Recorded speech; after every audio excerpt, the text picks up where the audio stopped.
maayong adlaw kaninyong tanan. Niining taknaa atong hisgutan kabahin gayud aning ginganlan nila og divorce or panagbulag.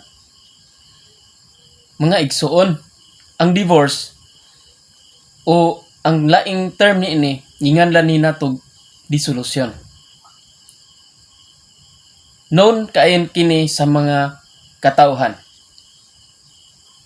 Labi na gibuhat sa balaod sa atong pangagamhanan.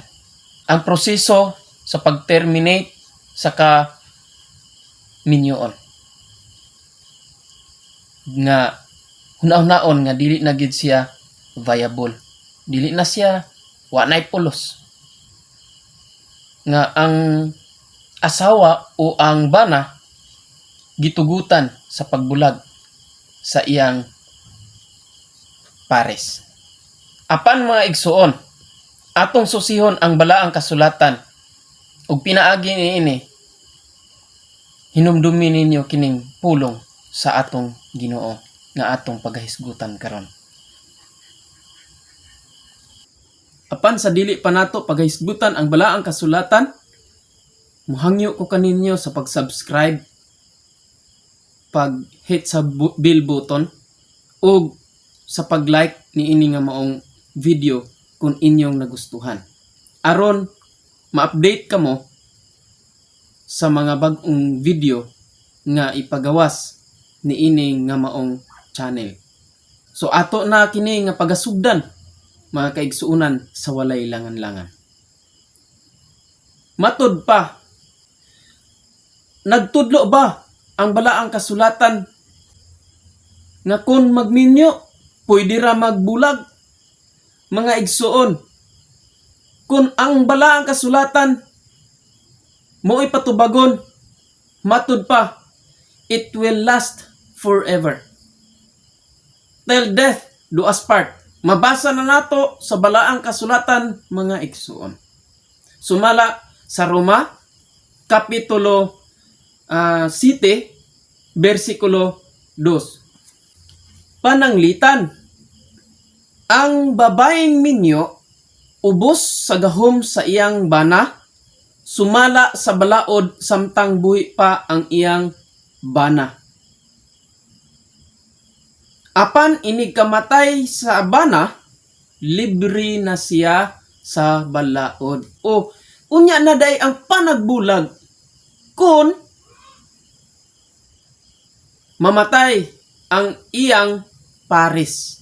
Mao na ang sa Biblia, mga igsuon. Ang kaminyoon labaw pa sa usa ka parte, sa usa ka papel. Dili lang kay papel ang imuhang ginakuptan, kundili usa ka promise, usa ka sinaaran, usa ka kauban ngadto sa Dios. Mabasa nato sa Mateo Kapitulo 19, versikulo 4 ngadto sa 5. Si Jesus mitubag, wala ba kamo makabasa niining bahina sa kasulatan? Sa sinugdan ang Dios naghimo kanila nga lalaki ug babayi. Ug miingon, tungod niini ang lalaki mubiya sa iyang amahan ug inahan ug mutipon sa iyang bana. Tungod niini ang lalaki mubiya sa iyang amahan ug inahan ug mutipon sa iyang asawa ug silang duha mahimong usa. Sa di ay mao kini ang union nga gani biyaan ang ginikanan, biyaan ang amahan, biyaan ang inahan ug makigtipon sa iyang asawa. Mao kana mga igsuon, kay ang duha mahimo na kining usa. Kung makasala ka pinaagi sa divorce or panagbulag. Makalipay ba kana sa Dios? Labi na og isa sa inyo nga parte matinud-anon. Atong basahon ang Malakias kapitulo 2 bersikulo 14 ngadto sa 15. Og mangutana kamo kung ngano kini, tungod kay nasayod siya nga wala ninyo tumana ang inyong gisaad sa inyong asawa sa pagpakasal kaninyo sa batan-on pa kamo.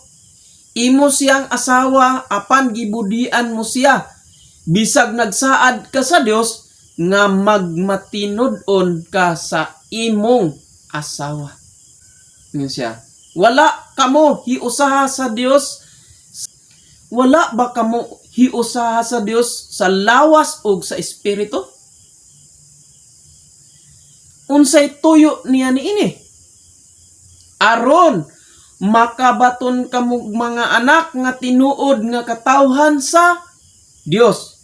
Busa pagmatngon kamo nga dili ninyo lapason ang gisaad ninyo sa inyong asawa sa pagkasal kaninyo sa batan-on pa kamo.